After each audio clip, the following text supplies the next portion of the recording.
the most heartbreaking parts about being a parent involved with the congenital heart defect or CHD community is the knowledge that not all of our children will make it. I have made thousands of friends in the 21 years I've been a member of the CHD community. It breaks my heart every time we lose a child and every time an adult survivor dies as well.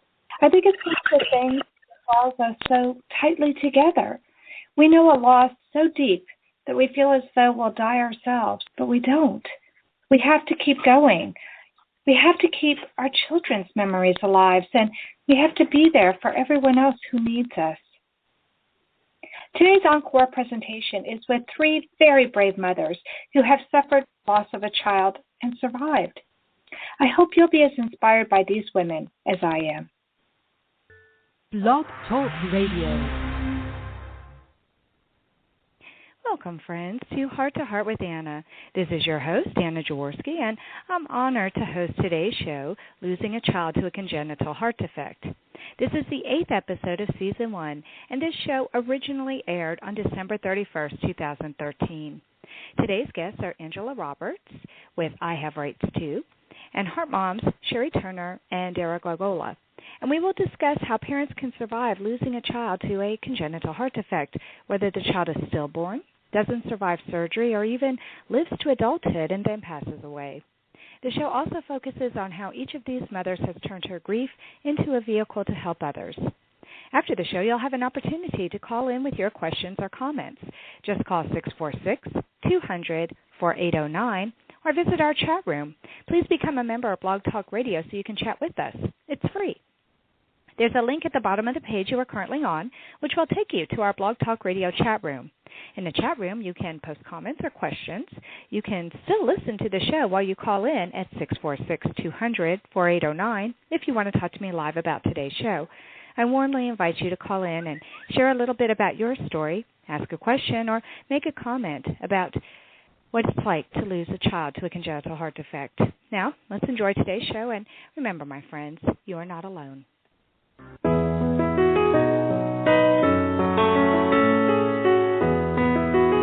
Welcome to Heart with Anna, featuring your host, Anna Jaworski. Our program is a program designed to empower the CHD or congenital heart defect community. Our program may also help families who have children who are chronically ill by bringing information and encouragement to you in order to become an advocate for your community. Now, here is Anna Jaworski. Welcome to the 8th episode of Heart with Anna, a show for the congenital heart defect community. Our purpose is to empower members of our community with resources, support, and advocacy information. Today's episode is called Losing a Child to a Congenital Heart Defect. While I know this is going to be an extremely emotional show, and it doesn't have the happy outcome we'd love for all of our shows to have, I also believe it's an extremely important topic and one that warrants our attention. To consciously decide not to talk about how many children we lose to congenital heart defects would do a disservice to the thousands of innocent lives lost each year. During this show, the last show of the year for 2013, we honor not only the children we will talk about today with three loving mothers, but we also honor all children and adults who have died because of their congenital heart defects. According to the March of Dimes, the National Heart, Lung, and Blood Institute, and the Centers for Disease Control and Prevention, heart defects are the #1 cause of death amongst infants under 12 months of age. A recent Centers for Disease Control and Prevention study found that during the period of 1999 to 2006, there were 41,494 deaths related to congenital heart defects in the U.S. alone. This means that for those deaths, congenital heart defects might not have been the main cause of death, but they did contribute to death in some way. During that same period, congenital heart defects were listed as the main cause of death for 27,960 people. Nearly half of the deaths due to congenital heart defects occurred during infancy with children less than a year of age. Non-Hispanic blacks were more likely to die from congenital heart defects than were non-Hispanic whites. Males were more likely to die from congenital heart defects than females. During this time period, deaths due to the congenital heart defects declined among children and adults, but differences between racial and ethnic groups persisted. The median age of death for all congenital heart defects was 1 year of age. But wait, there is some good news. The United States death rates from congenital heart defects dropped 24% from 1999 to 2006 among children and adults, according to the research reported in Circulation, the Journal of the American Heart Association. However, there are still far too many deaths caused by defective hearts, and that is why our topic today, losing a child to a congenital heart defect, is so important. To discuss this topic, our guests today are Angela Roberts, Sherry Turner, and Dara Glagola. In 1979, Angela Roberts was pregnant with twins when one of them passed away a few minutes after birth. Being told she had a stillborn child was so painful that Angela couldn't cope, and she blamed herself for Natasha's death. Angela was afraid she had done something wrong. Perhaps even more hurtful was how everyone seemed to deny Natasha ever existed. In trying to regain control over her emotions and her life, 25 years later, she found out the hospital did an autopsy on her baby and had kept her organs without Angela's permission. She discovered other babies had also been kept without the parents' knowledge.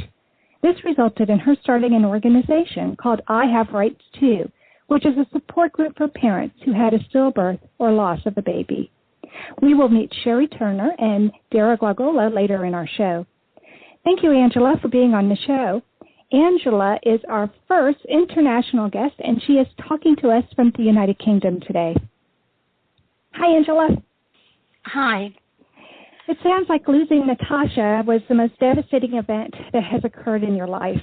I've been impressed with how you've turned that tragedy into a vehicle to connecting with other bereaved parents, and you've worked so hard to change the law in your country. Can you tell us a little bit about your efforts to change the law in England so that babies who are stillborn would still be given a death and a birth certificate? What I first did was I actually contacted all the members of Parliament in Westminster to try and see if I could get any of them to side with us and put forward the option or a debate to try and get them to agree to a birth and death certificate for all stillborn babies. But what they did was I had many of them say that they agree with me and liked what I was doing, but it all boiled down to the same thing, and that was that each MP couldn't jump over another one's toes in different jurisdictions.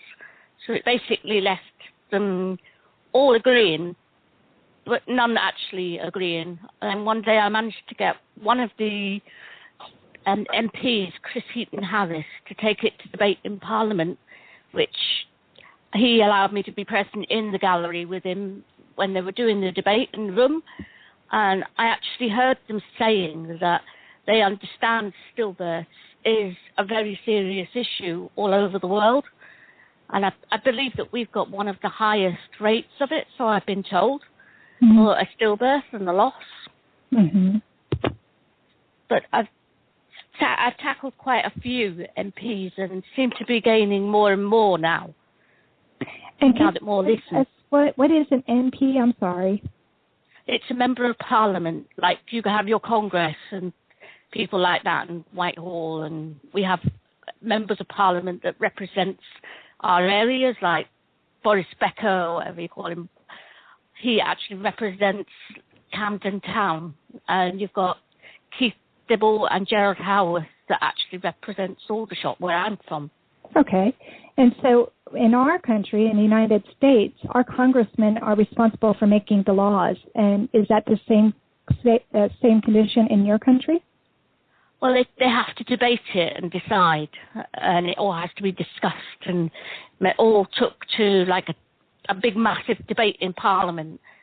And it all has to be agreed by each and every one of them that this is what the law should be.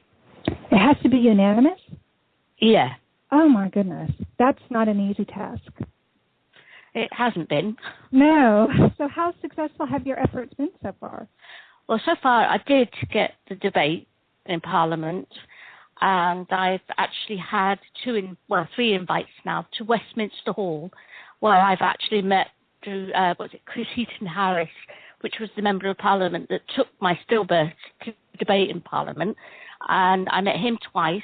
And I've also was invited to what we call the Shadow Health Secretary, who's to do with the National Health section for us in England, well, in the UK. And he actually seen my paperwork on my little girl and actually said that there's enough evidence there to prove in black and white that my daughter was wrongly certified.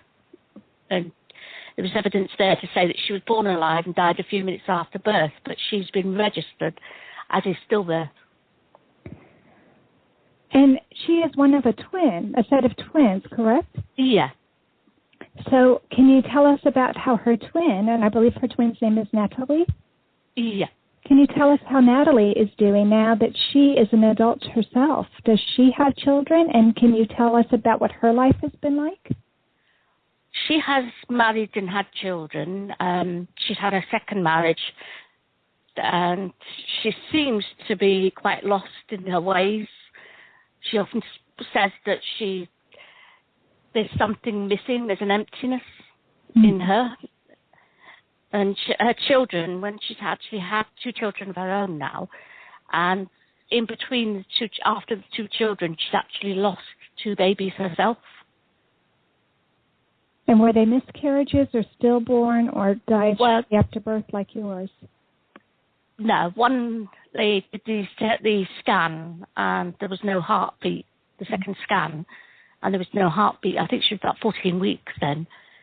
So it was within the first 3 months that she lost that one.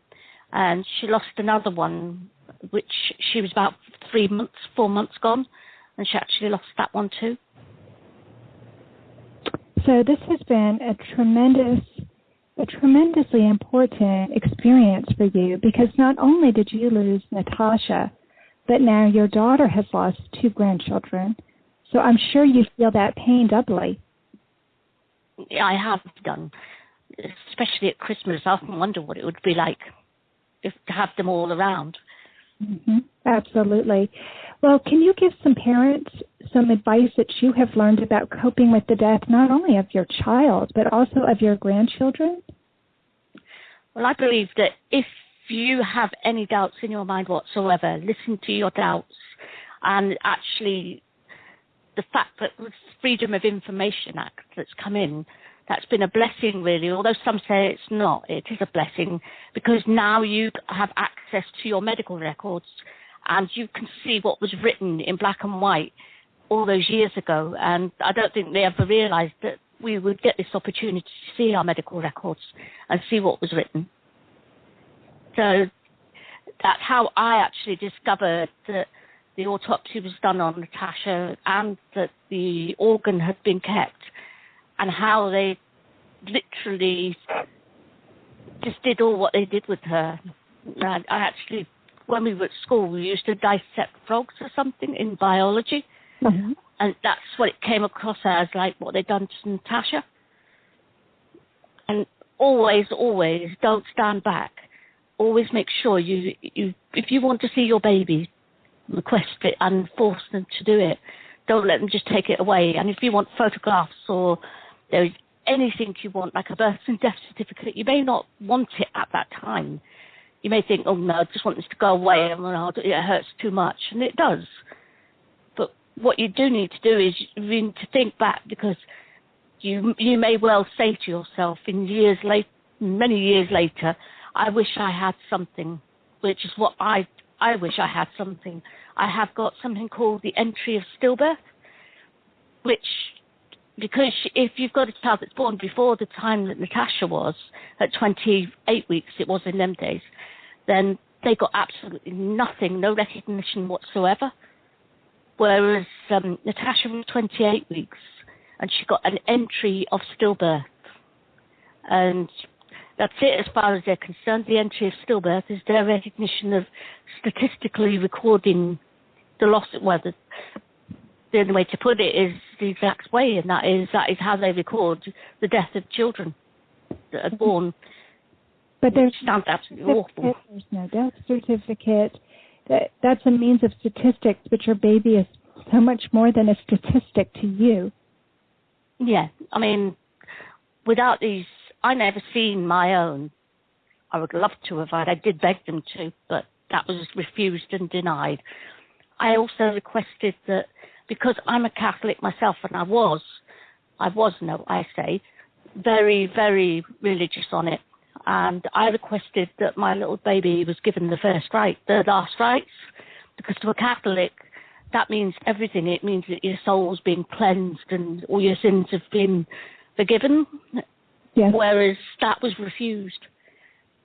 And they told me that that was because she was born dead.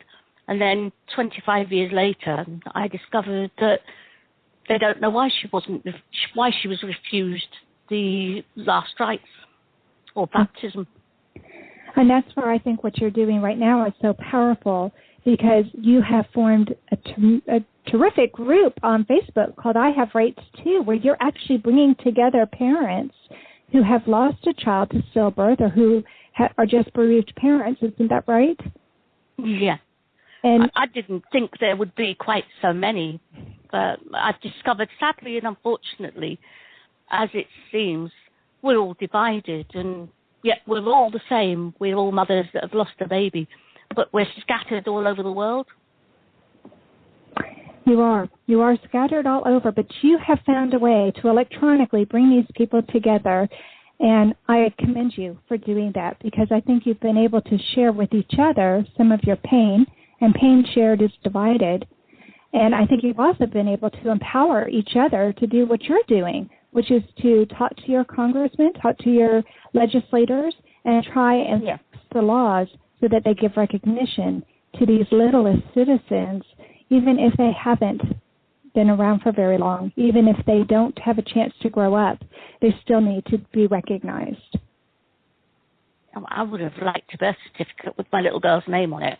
Absolutely. I'd like to have seen her too and had photographs, but all I have is the memory of that day in the delivery room, and the memory of the stolen images in my head of the parts of her brain encased in wax, which was left on a pathology lab room for 25 years. It's just unconscionable. I can't even imagine how painful that was for you. But I want to thank you so much, Angela, for coming on the air with us and sharing the stories and shedding some light on what has been done to Natasha, so that hopefully this will never, ever happen to any other family. Well, I hope it never happens again, not to anyone, because it's just absolutely evil. It is. It is. Well, thank you for being on the show, and unfortunately it's time to take a commercial break, but don't leave. Stay with us and find out. Okay, thank you. Find out how one mother has dealt with her grief and the foundation she started in honor of her son when we return to Heart with Anna.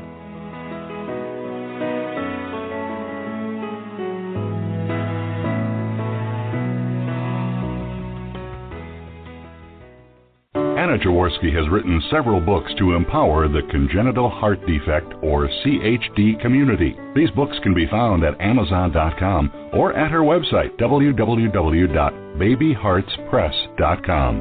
Her bestseller is The Heart of a Mother, an anthology of stories written by women for women in the CHD community. Anna's other books, My Brother Needs an Operation, The Heart of a Father, and Hypoplastic Left Heart Syndrome, a handbook for parents, will help you understand that you are not alone.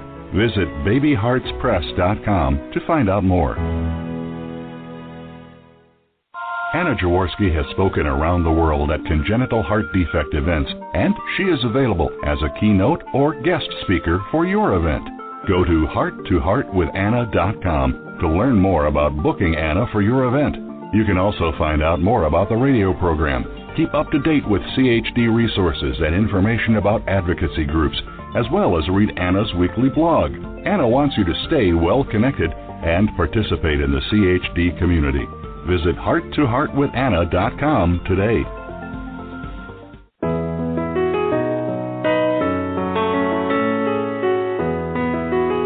You are listening to Heart with Anna.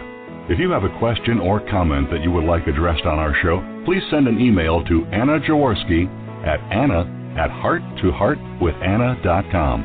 That's Anna at hearttoheartwithanna.com. Now, back to Heart with Anna. Welcome back to our show, Heart to Heart with Anna, a show for the congenital heart defect community. Today we are talking with bereaved parents Angela Roberts, Sherry Turner, and Dara Glagola. We just finished talking with Angela Roberts about her experience having a stillborn child and how parents can learn to cope with that loss. Now we will turn our attention to Sherry Turner. Sherry Turner is 44 years old and lost her firstborn son, Thomas William Turner, 16 years ago to hypoplastic left heart syndrome when he was 10 days old. After her son's death in 1997, Sherry organized the first Congenital Heart Defect, or CHD, Awareness Day in Massachusetts on February 14th of 2000 at Children's Hospital of Boston. After having organized several annual CHD Awareness Days in Massachusetts, she took a hiatus to continue her family. She was beginning a nonprofit called the Massachusetts Heart Coalition when her second child, Allison Nicole Turner, was born in 1999. Christopher followed in 2003 and Daniel in 2005. Raising her young family has been her focus for the last several years and has been instrumental in her healing journey. For the last couple of years, her children worked with their schools to collect Valentine's, blankets, and toys for the children in the cardiology units at Children's Hospital of Boston. They also made lanyards for the nursing staff and delivered coffee and muffins. We will meet Dara Glagola in our next segment. Thank you, Sherry, for coming on Heart to Heart with Anna. Oh, you're welcome, and thank you for having me. I feel honored. Well, the honor is definitely mine, and the pleasure is mine. First of all, why don't you tell us a little bit about your pregnancy and your birth experience with Thomas? Like, did you know beforehand that he would be born with hypoplastic left heart syndrome? No, I had no idea before he was born that there was a problem. Back in 1997, the ultrasound imagery, they didn't do any more than identify that there was a beating heart. And, in fact, 2 days before he was born, I had an ultrasound, and they told me everything looked perfect. I didn't know at the time that just meant that they were looking to see that there was a heart, and he did have a heart. It just wasn't formed properly. It wasn't until after I gave birth, and I have to say that my birth experience was probably idyllic up until the time I found out that he had a problem. I had very little pain. I didn't use any medication for managing pain. My husband, Stephen, was perfect. He was a great coach and supporter through all of it. And unfortunately, when Thomas was born, he couldn't breathe very well, and they needed to figure out why he couldn't breathe. And while I was recovering from childbirth, they brought Thomas to New England Medical Center because they didn't have an ICU at the hospital I was giving birth to. And when my husband got to New England Medical Center, they sat him down in a conference room after having done chest x-rays of Thomas, and they explained to him that he had hypoplastic left heart syndrome and that his chances of survival were very slim. We were told a less than 30% chance that he would survive, and we needed to make some decisions fairly quickly because he was having a lot of difficulty breathing. So my husband called me at the hospital where I was staying and presented me with the options that were available to us at the time. And what exactly were those options, Sherry? Well, our first option was what they call compassionate care, which is to make Thomas as comfortable as possible until he passed away.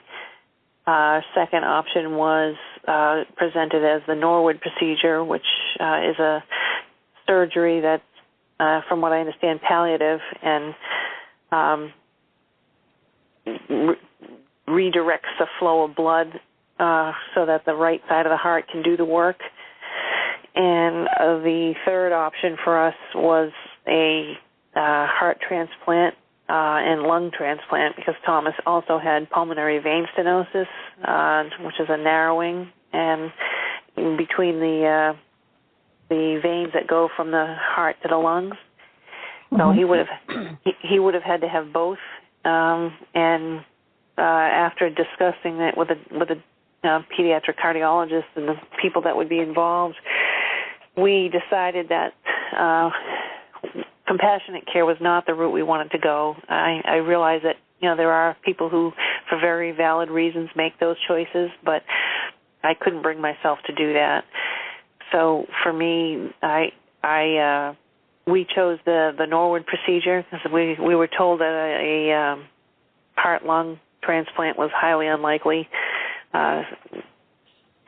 because donors are not readily available, and it's a very tricky surgery, and the rate of rejection was very high. Sure.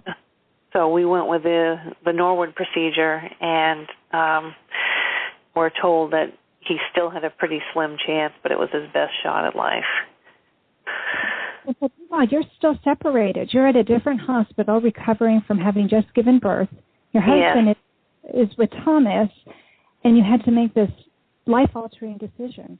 Yes, it was a real slap in the face, honestly, because we really, up until then, everything had been a very joyful experience, and with absolutely no indication that there was any problem at all.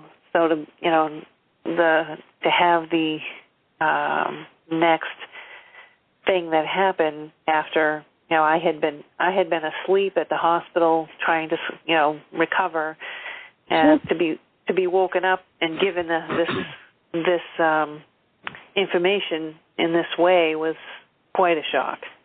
Absolutely. Now, were your parents with you, or was everybody at the hospital with Thomas and your husband?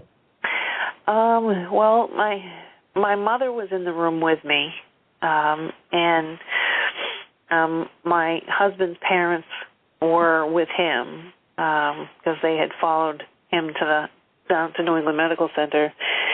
My father is not doing well with his own health, so he was at home at the time. But you were dealing with a lot of different medical issues, then, weren't you? Yes, there were a lot of things going on, and I have to say that through it all, my in-laws were a huge support, and I couldn't have asked for anything better than the way they were there for us. Thomas was scheduled for the Norwood procedure, and usually that's done within the first couple of days of life.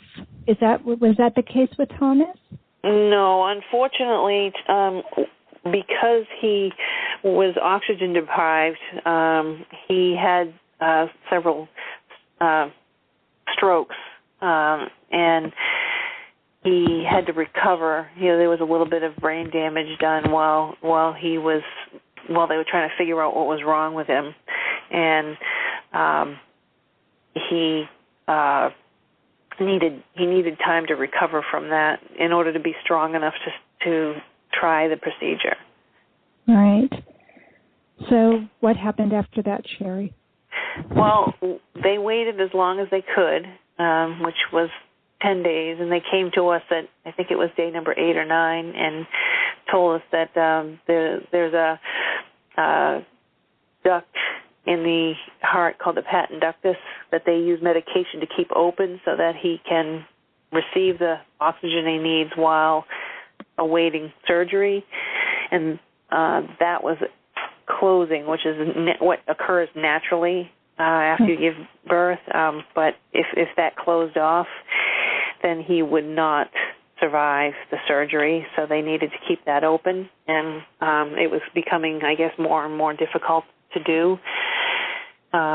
So they asked us to make a decision whether or not to proceed with the surgery, and it being the best possible chance that he had at life, we felt that we needed to at least try it. So this was at 8 or 9 days of age? Yes. And what happened?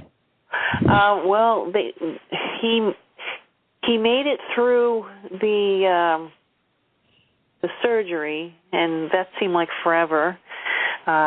We, waiting and waiting for any news whatsoever. But unfortunately, he could not get off what's called ECMO. He was on a heart-lung machine that did all the breathing and beating of the heart for him, and every time they tried to take him off that, he coded, which means that he stopped breathing and his heart stopped beating.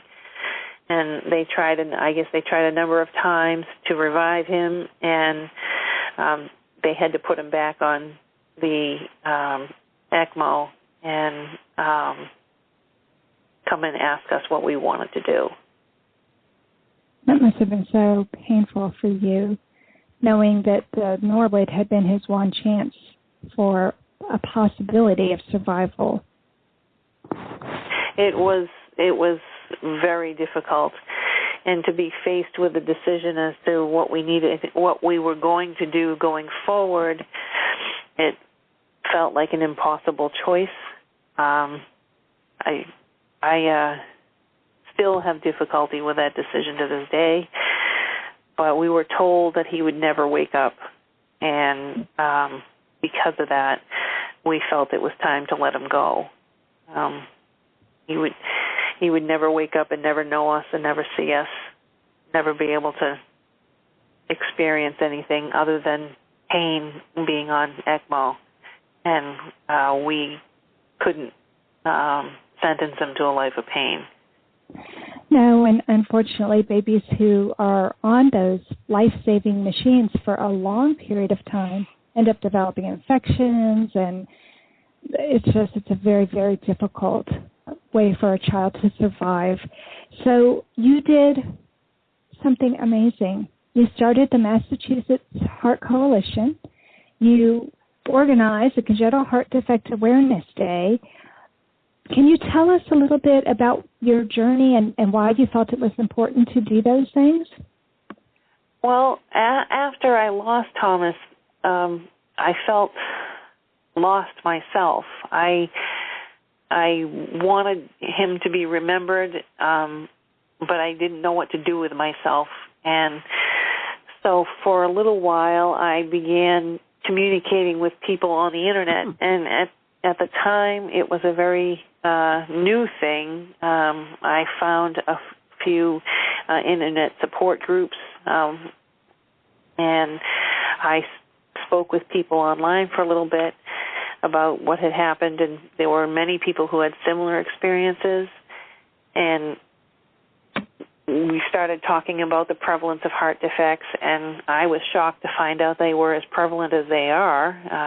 The last statistic I knew about was 1 in 100 babies is born with a heart defect in the United States, and I was really surprised that I didn't know more about it and that people in general didn't know about it. And there were other people organizing awareness days, and I just thought to it started off small. I mean, somebody asked me if I thought I could bring a cake to Children's Hospital in Boston, and I thought, well, that's a pretty simple way to remember him, so yeah, I can do that. But I felt like I needed to do more, and I started talking to the American Heart Association, and I talked with the March of Dimes and the New England Organ Bank and the Adult Congenital Heart Association. There were several different groups that I spoke with and invited them to participate, and they were interested. And it kind of snowballed from there, and we had several people speak, it really did a lot to help me feel like I brought something positive out of such darkness, because if I couldn't bring something good out of what happened, I think I would have gone crazy, because I needed something positive at that point. It was such a devastating loss. And the Heart Coalition, the Massachusetts Heart Coalition, was kind of an outgrowth of what I wanted to do. And my husband and several other people around me started pointing out that I had skills in finding resources. And that's what the Massachusetts Heart Coalition kind of aimed to do, so to help people find the resources they need to deal with either caring for somebody with heart defects or having lost somebody with a heart defect or living with heart defects themselves. And I started Grieving Hearts, which was an online support group for those who'd lost loved ones to heart defects. And the more I was able to connect with other people and help other people, the lighter the load felt to me. I felt like I was doing something valuable. And you did do something valuable, Sherry. You did. You helped bring together people just like Angela did, so that you realize that you're not alone. And it sounds like that was part of the healing process for you. Absolutely. Well, thank you, Sherry, for being on the show with us. I have to go to a commercial break, but I appreciate how you shared your way of empowering yourself and empowering others with the actions that you took after Thomas passed away. Thank you for giving me the chance to share. Absolutely. Well, now we need to take a commercial break, but don't go far, because we will be hearing from a mother about how losing a child who's an adult child with a congenital heart defect feels and how she coped when we return with Heart to Heart with Anna.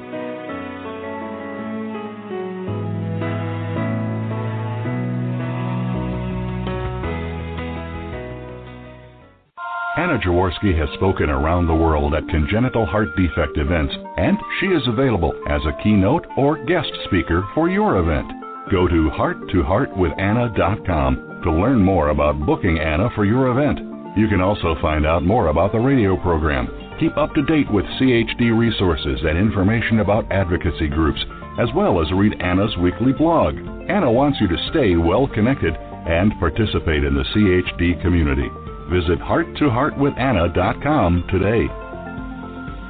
Anna Jaworski has written several books to empower the congenital heart defect, or CHD, community. These books can be found at Amazon.com or at her website, www.babyheartspress.com. Her bestseller is The Heart of a Mother, an anthology of stories written by women for women in the CHD community. Anna's other books, My Brother Needs an Operation, The Heart of a Father, and Hypoplastic Left Heart Syndrome, a handbook for parents, will help you understand that you are not alone. Visit babyheartspress.com to find out more.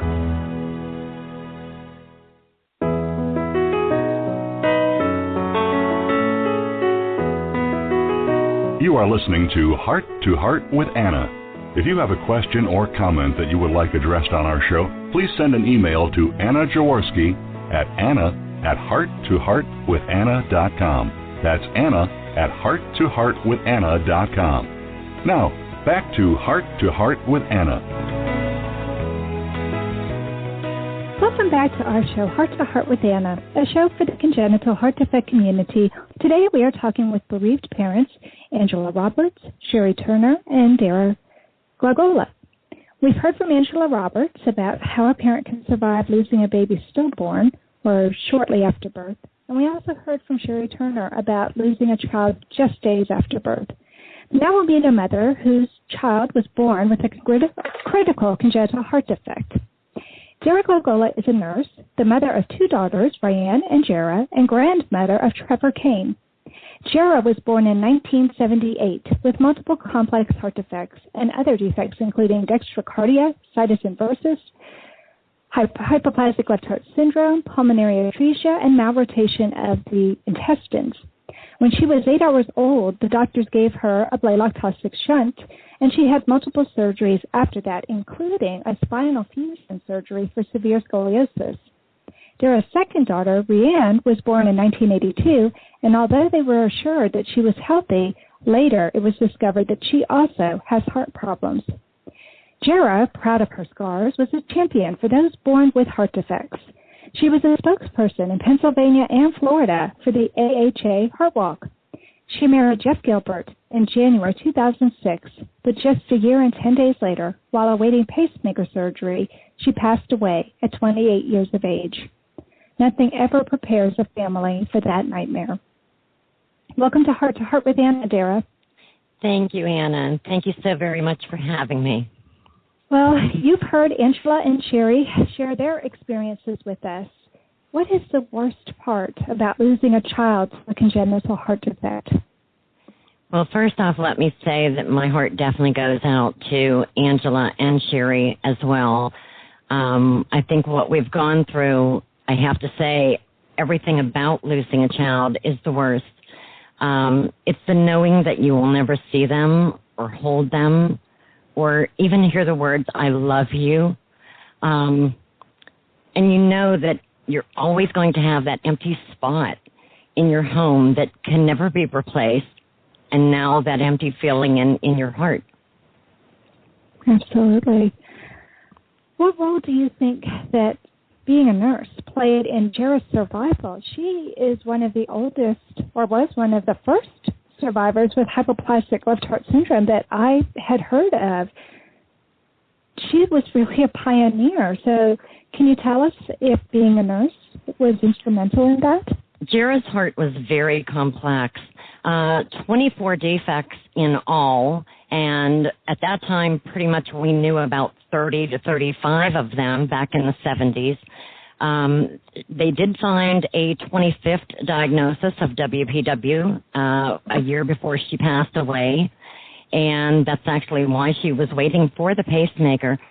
When she was 7, I decided to become a nurse because after feeling, I just didn't understand what was happening.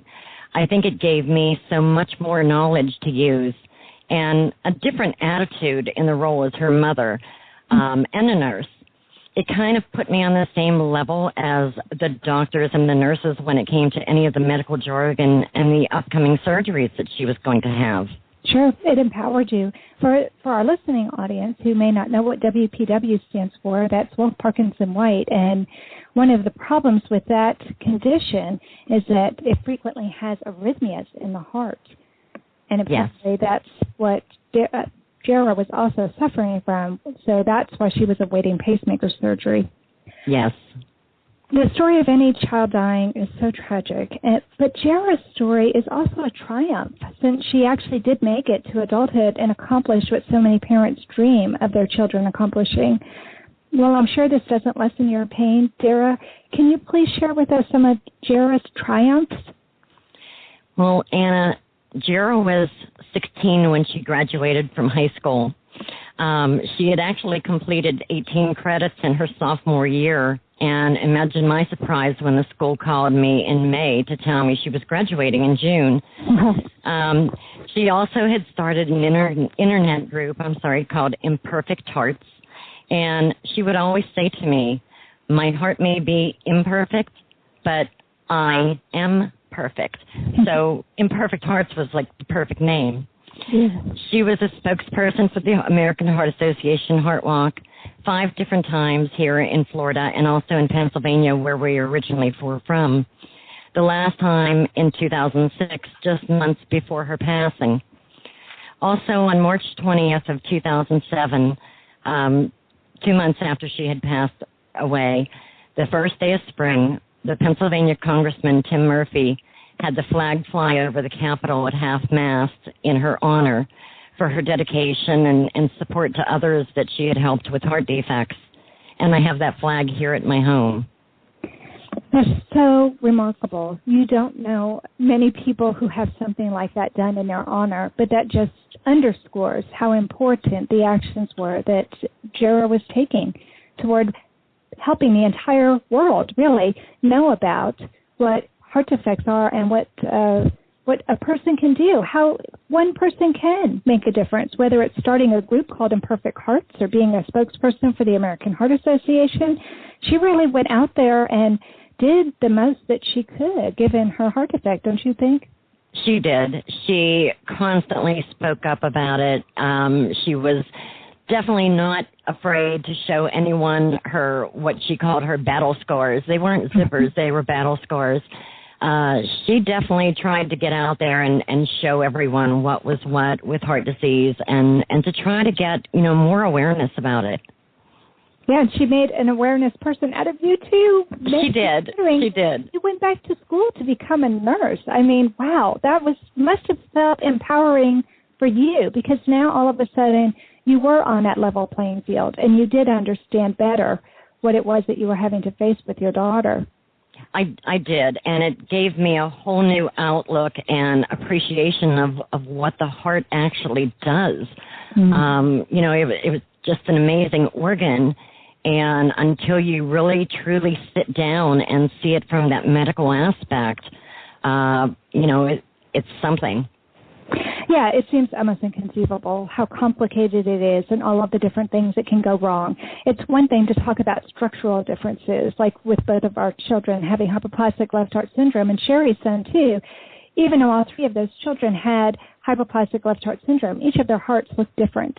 Exactly. And whatever could be done to fix them, it was going to be different. Poor Sherry's son Thomas also had lung problems complicating his condition. Your daughter had electrical problems complicating her condition, and so it makes it so much more difficult to see how you can fix it so that it will work. So, Dara, tell us what advice you would give to parents to help them survive losing a child to a congenital heart defect. Even though your daughter was an adult, it must have been devastating. Well, Anna, there are really no words. What I can say is the first years are definitely the hardest. Holidays and birthdays are probably the worst. People say to you that it does get easier.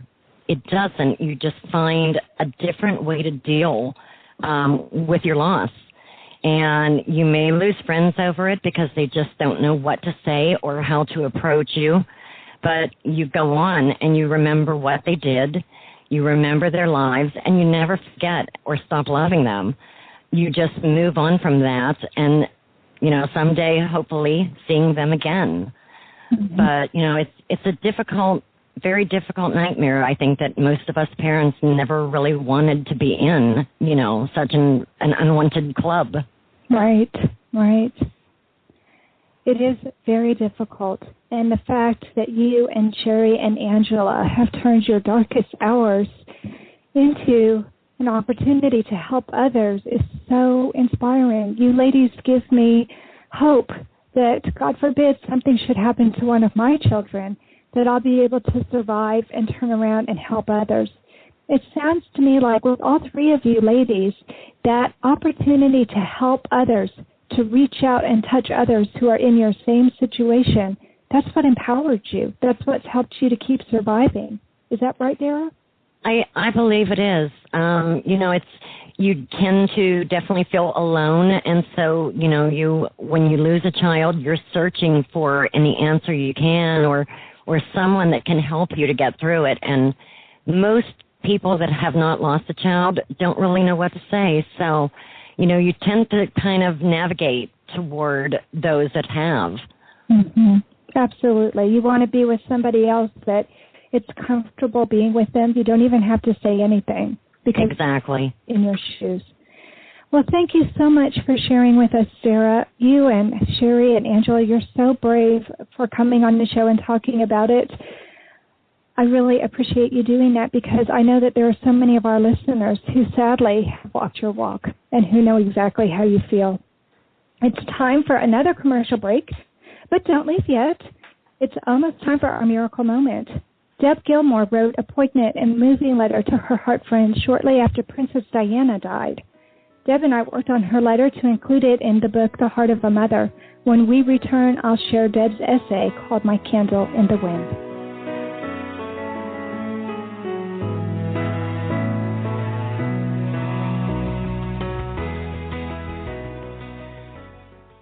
Anna Jaworski has written several books to empower the congenital heart defect, or CHD, community. These books can be found at Amazon.com or at her website, www.babyheartspress.com. Her bestseller is The Heart of a Mother, an anthology of stories written by women for women in the CHD community. Anna's other books, My Brother Needs an Operation, The Heart of a Father, and Hypoplastic Left Heart Syndrome, a handbook for parents, will help you understand that you are not alone. Visit babyheartspress.com to find out more. Anna Jaworski has spoken around the world at congenital heart defect events, and she is available as a keynote or guest speaker for your event. Go to hearttoheartwithanna.com to learn more about booking Anna for your event. You can also find out more about the radio program, keep up to date with CHD resources and information about advocacy groups, as well as read Anna's weekly blog. Anna wants you to stay well connected and participate in the CHD community. Visit hearttoheartwithanna.com today.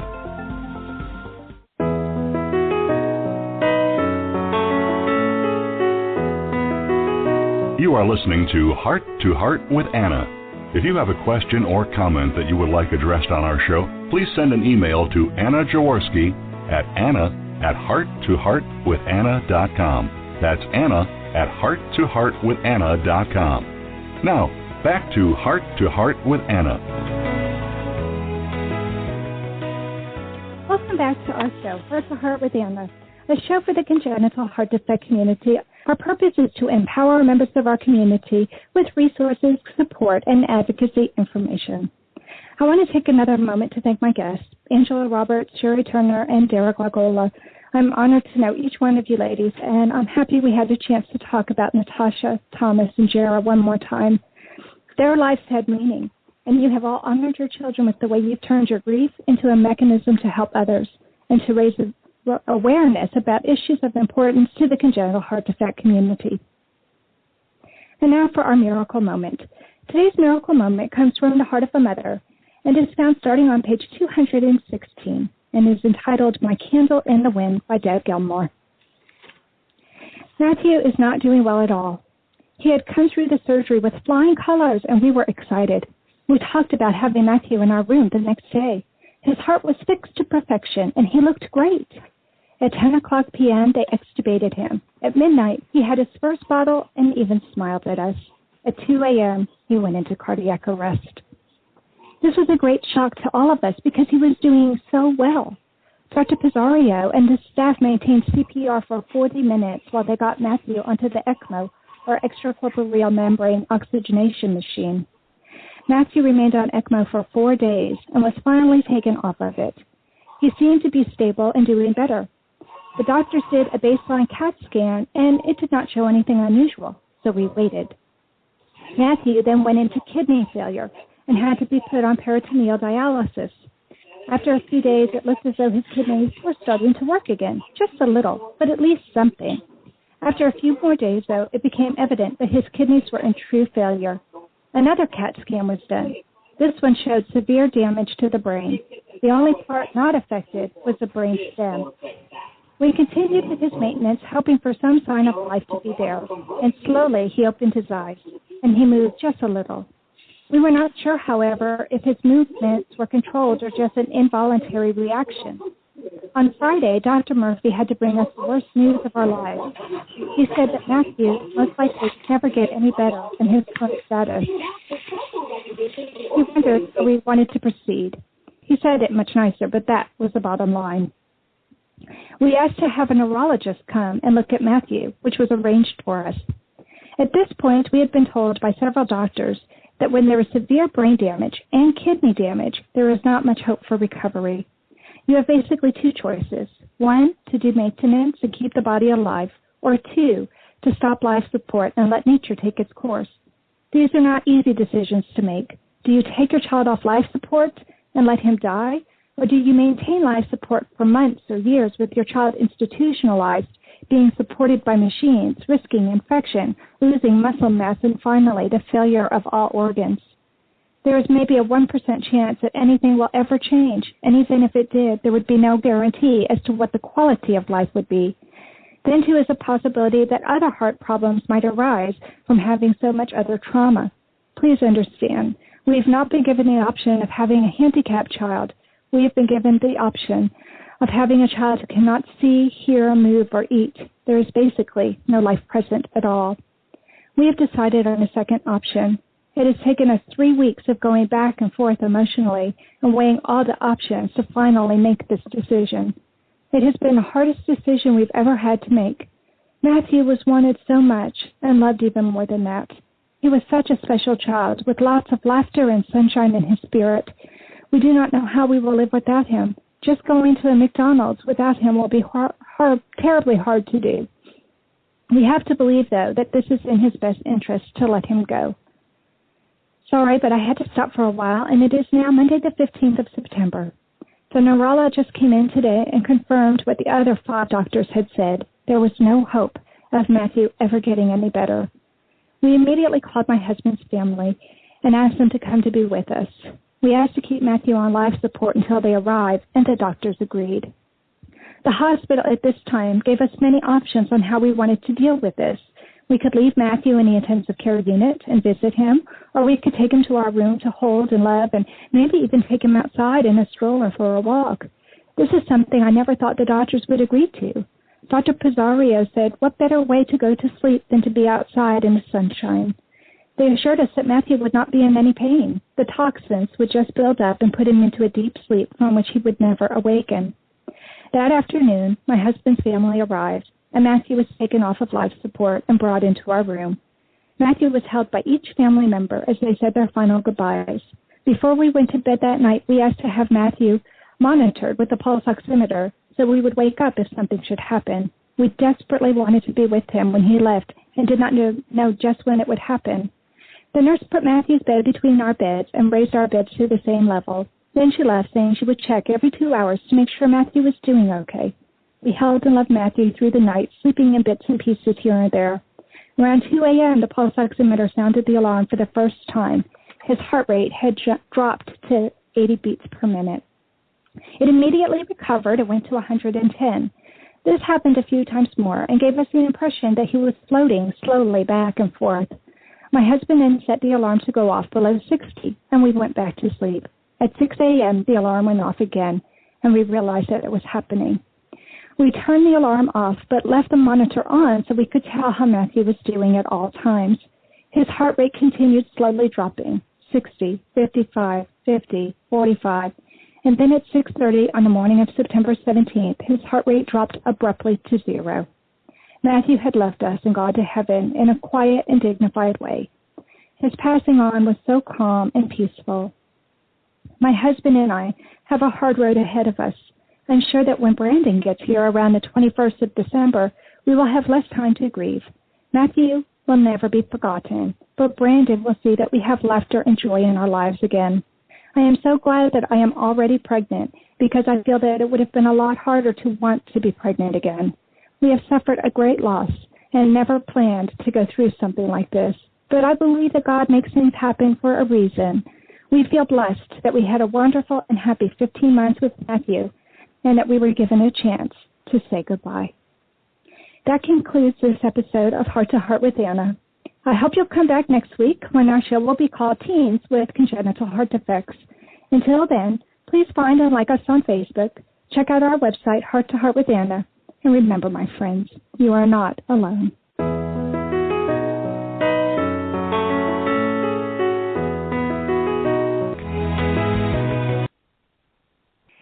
Well, thanks for listening today, friends. This is Anna Jaworski, and we just heard the episode, Losing a Child to a Congenital Heart Defect, which was the 8th episode of Season 1 and originally aired on December 31st, 2013.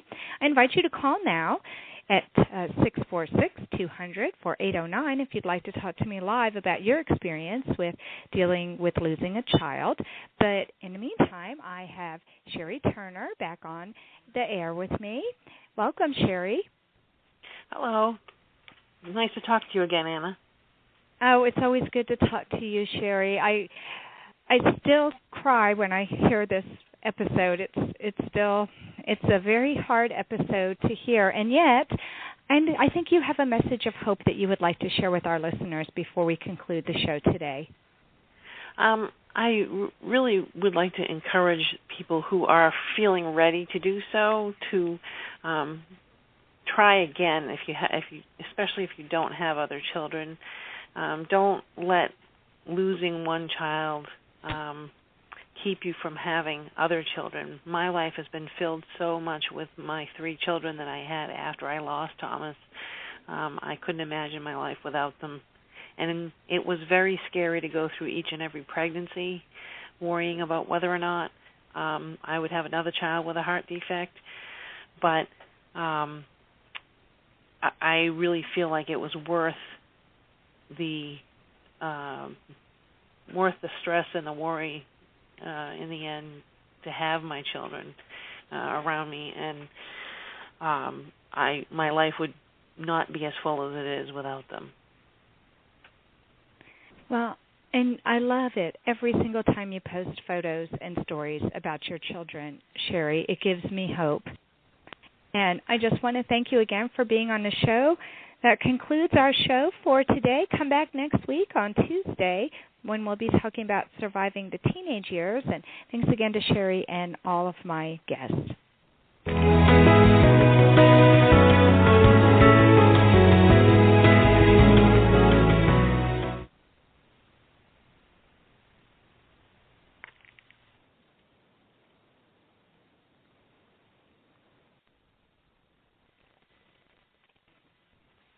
There are lots of things you can spend your tax refund on, but one thing you don't have to spend it on, a new smartphone. Switch to Metro PCS now and get not 1, but 2 free 4G LTE smartphones for brands like Samsung and LG. Plus, you're on T-Mobile's blazing fast nationwide 4G LTE network. Hurry! Switch to Metro PCS and get 2 free smartphones after instant rebate. One heck of a deal, only at Metro PCS. Limited time offer. Sales tax not included in phone price. Coverage and services not available everywhere. See store for details and terms and conditions.